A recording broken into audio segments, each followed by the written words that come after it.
Olá, bem-vindo ao canal. Esse é o segundo vídeo que eu estou gravando sobre o Sermão do Monte. São reflexões que eu gostaria de fazer aqui no canal, justamente levando em consideração aquilo que foi falado no primeiro vídeo. Ou seja, que o fato de eu ser cristão exige que eu pense como cristão. E para pensar como cristão, eu tenho que refletir sobre as máximas, sobre as frases de Jesus no Sermão da Montanha. O teólogo luterano e alemão Joaquim Jeremias, ele tem um belíssimo livro sobre o Sermão da Montanha, onde em determinada parte ele pergunta qual o sentido do Sermão da Montanha. Joaquim Jeremias vai nos dizer que é necessário, para entendermos de uma forma razoável o que Jesus Cristo está dizendo no Sermão da Montanha, que nós usemos das frases paralelas, de situações paralelas que nós encontramos no Evangelho. É o que nós vamos fazer isso hoje sobre a primeira das bem-aventuranças. Mas Joaquim Jeremias também diz que nós deveríamos sempre partir de um pressuposto, neste caso aqui. E é o que está lá em São Mateus, no capítulo 5, versículo 20, quando Jesus, naquele sermão, diz o seguinte: porque eu vos digo que se a vossa justiça não exceder em muito a dos escribas e fariseus, jamais entrareis no reino dos céus. Escribas e fariseus podem representar para nós hoje dois grandes grupos que estão dentro das igrejas da religião cristã: os teólogos e aqueles homens piedosos que buscam entender e fazer a vontade de Deus. E as mesmas opiniões que estes escribas e fariseus tinham no tempo de Jesus, elas se repetem hoje nos escritos e pela boca de muitos dos cristãos. Então é por isso que nós precisamos entender a mente de Cristo, e essa tem sido a minha busca, inclusive para produzir estes vídeos aqui, porque isso é uma questão de vida ou morte para todos nós que somos cristãos. Então, o Sermão do Monte e as máximas do Sermão do Monte, as frases de Jesus ali, elas são aplicáveis na vida de todos os cristãos, em todos os tempos, em todos os lugares. Portanto, nós precisamos de compreender melhor o que Jesus estava dizendo com cada uma destas frases. Também no livro, esse teólogo nos vai dizer que estas frases podem ser melhor compreendidas desde que analisadas à luz do Evangelho. Então, houve momentos em que Jesus, usando do mesmo raciocínio, contou parábolas ou fez algo que pudesse elucidar aquilo que nós estamos estudando no Sermão do Monte, e que julgamos uma lei dura, ou que julgamos um ideal inatingível, ou que deleguemos essa lei para os momentos de grande aflição, os momentos decisivos da vida. Então, Jesus, vendo a multidão, ele subiu a um monte, e como se assentasse, aproximaram-se dele os seus discípulos, e ele os ensinava, dizendo. Assim começa a narrativa de Mateus sobre o Sermão do Monte. O Sermão do Monte, então, vai iniciar com as bem-aventuranças. A primeira das bem-aventuranças diz o seguinte: bem-aventurados os pobres de espírito, porque deles é o reino dos céus. Ora, para um homem natural, para aquele que não busca a espiritualidade, se eu disser que a pessoa, para ser feliz, ela necessita ser pobre em espírito, é uma contradição, porque os ideais do ser humano, no geral, é de supremacia, de exercício do poder, é de confiança própria, é de achar dentro de si mesmo aquela força que não pode ser encontrada em outro lugar. O ser humano, então, se torna arrogante, e ele se impõe perante as pessoas. A pobreza em espírito é algo que não poderia ser admitido, e não é admitido se nós nos colocarmos na posição meramente de seres humanos modernos que estamos aí inseridos nesta vida. O que vem a ser o pobre de espírito? Essa situação, como eu posso interpretá-la? Então, seguindo o conselho do teólogo luterano, Joaquim Jeremias, eu posso me recordar da parábola que Jesus conta de um fariseu e de um publicano.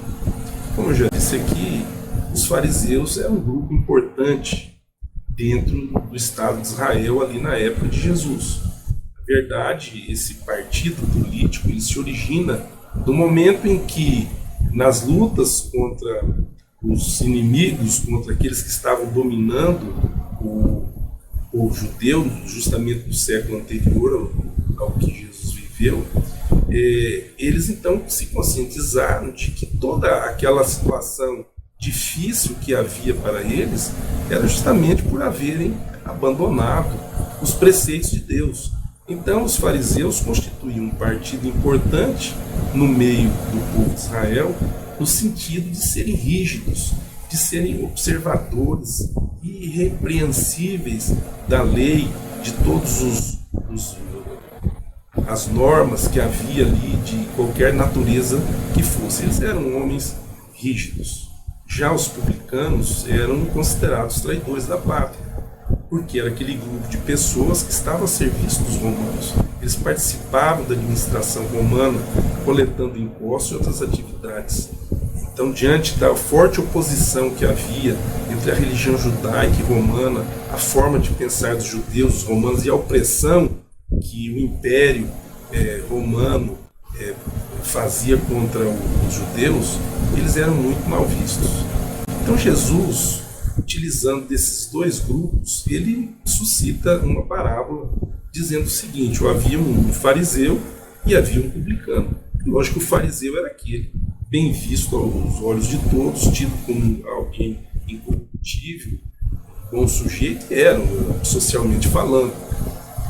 E religiosamente, pessoas estritamente rigorosas no cumprimento de todas as leis, de todas as normas, de todos os rituais necessários para a prática da religião. E já o publicano era um sujeito extremamente mal visto. Então Jesus conta que havia um publicano e um fariseu, e estes dois foram para o templo. Eu vou ler aqui o texto para você. Ele disse também esta parábola a uns que confiavam em si mesmos, crendo que eram justos e desprezavam os outros. Dois homens subiram ao templo para orar, um fariseu e o outro publicano. Evidente, os dois estavam fazendo aquilo que se poderia dizer que era bom, ir ao templo orar. O fariseu, estando em pé, orava consigo desta maneira: ó Deus, graças te dou porque não sou como os demais homens, roubadores, injustos e adúlteros, nem ainda como este publicano. Jejuo 2 vezes na semana e dou o dízimo de tudo quanto possuo. Era a exaltação própria, a confiança em si mesmo, a confiança de que o que ele fazia, a sua justiça, era algo extremamente admirado, não só pelos seus irmãos, pelos seus concidadãos, por ele mesmo e também por Deus. Havia essa convicção ali na figura daquele fariseu. Publicano, porém, estando em pé de longe, nem ainda queria levantar os olhos ao céu, mas batia no peito dizendo: ó Deus, tem misericórdia de mim, pecador. Digo-vos que este desceu justificado para sua casa, e não aquele, porque qualquer que a si mesmo se exalta será humilhado, e qualquer que a si mesmo se humilha será exaltado. Quando nós ouvimos Jesus contando esta parábola, nós começamos a compreender o porquê daquela primeira frase, da primeira bem-aventurança que ele disse lá no Sermão do Monte: bem-aventurados os pobres em espírito, porque deles é o reino dos céus. Quem deu o título a este sermão de Jesus, que está lá em São Mateus, capítulos 5, 6 e 7, foi Santo Agostinho. Ele foi o primeiro daqueles que escreveram sobre esta parte da Bíblia que denominou este sermão de o Sermão da Montanha. E Santo Agostinho compreendeu perfeitamente quem era a figura deste pobre em espírito. E ele diz o seguinte: logo com razão se entende aqui que são pobres de espírito os humildes e os tementes a Deus, isto é, os desprovidos de todo espírito que incha. Tudo aquilo que me faz ser, como diz Agostinho, inchado, seja o dinheiro, seja a beleza física, seja a intelectualidade, o conhecimento, seja um cargo que ocupe, seja uma família maravilhosa, seja um destaque na igreja ou fora dela, tudo isso, como diz Agostinho, incha o homem, é o oposto daquele que é pobre em espírito. A primeira bem-aventurança vai dizer justamente que é dos pobres em espírito que é o reino dos céus. Eu estou trazendo nestes vídeos algumas definições, alguns conceitos, alguns pensamentos de escritores famosos na história da igreja cristã. E nesse momento eu achei uma passagem muito bonita de Ellen White no livro O Maior Discurso de Cristo, onde ela inicia falando sobre quem são os pobres em espírito, dizendo o seguinte: aquele que se julga são, que pensa ser razoavelmente bom e se satisfaz com seu estado, não procura tornar-se participante da graça e justiça de Cristo. O orgulho não sente necessidade, fechando, pois, o coração a Cristo e às bênçãos infinitas que ele veio dar. Ela está falando aqui da frase da primeira bem-aventurança. E eu estou me remetendo aqui àqueles dois personagens da parábola, o fariseu e o publicano. É o fariseu, então, que se julga bom e se satisfaz com o seu estado e não procura tornar-se participante da graça e justiça de Cristo. Aliás, não é nem procurar participar, ele não sente nem a necessidade. Ele está tão convencido com os seus próprios atos, com o seu procedimento, com a imagem que tem dentro da sociedade, que não há necessidade da graça de Cristo e nem de buscar ser absolvido no julgamento de Deus através da justiça de Cristo. Já ela continua: os que sabem que não se podem salvar a si mesmos, nem de si praticar qualquer ação de justiça, são os que apreciam o auxílio que Cristo pode conceder. São eles os pobres de espírito, aos quais ele declara bem-aventurados. Então, nós estamos aqui diante de um primeiro ensinamento de Jesus sobre os princípios do reino. O Sermão da Montanha justamente se constitui nos princípios do reino. E o que nós estamos encontrando? Que o primeiro degrau para alguém ser cristão é esvaziar-se de si mesmo, para que a justiça e a graça de Cristo, a maneira de pensar, entre e substitua tudo aquilo que estava na nossa mente, nos nossos sentimentos, nas nossas impressões do mundo, na nossa cosmovisão. Tem que haver realmente um despojar do eu, do orgulho, do meu próprio convencimento, para que eu possa aceitar os princípios, os fundamentos do cristianismo.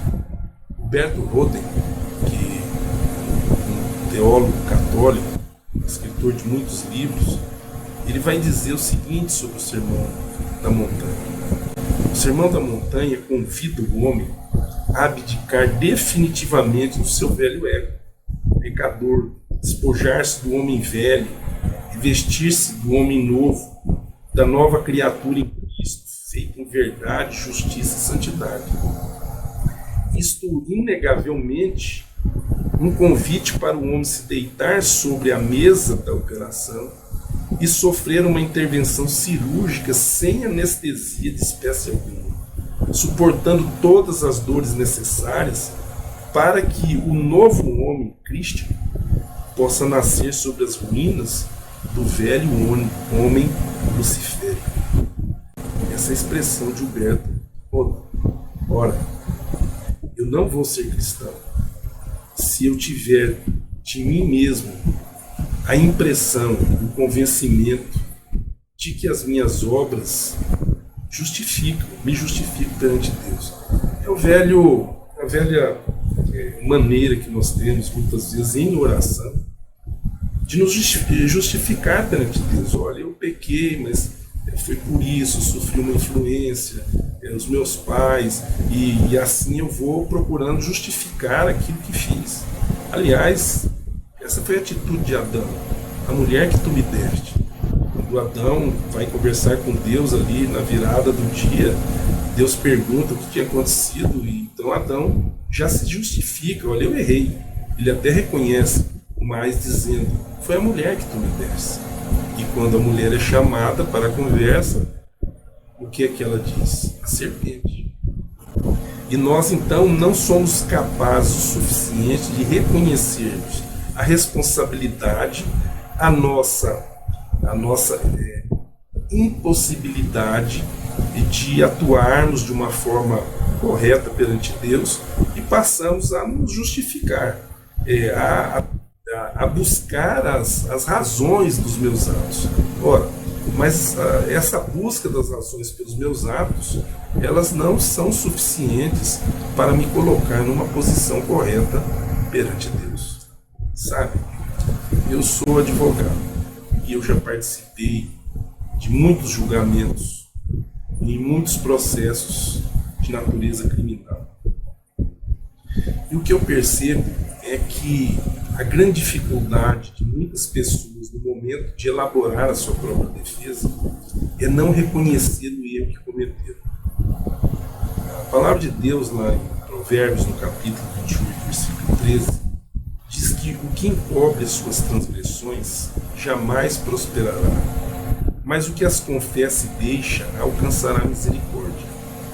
O fato é que na justiça humana, quando o réu confessa o seu erro, ele então busca, ali na parte geral do Código Penal, as excludências de criminalidade, aquilo que possa diminuir a sua pena, aquilo que possa justificar os seus atos, a legítima defesa, a inexigibilidade de conduta diversa, coisas desse tipo que a lei humana, os pensadores do direito penal entendem que deve-se levar em consideração no julgamento do ser humano.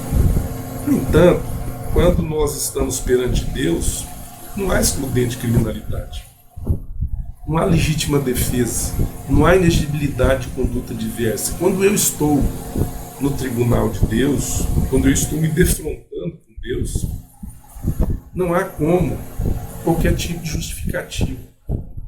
Então eu tenho que reconhecer o meu erro.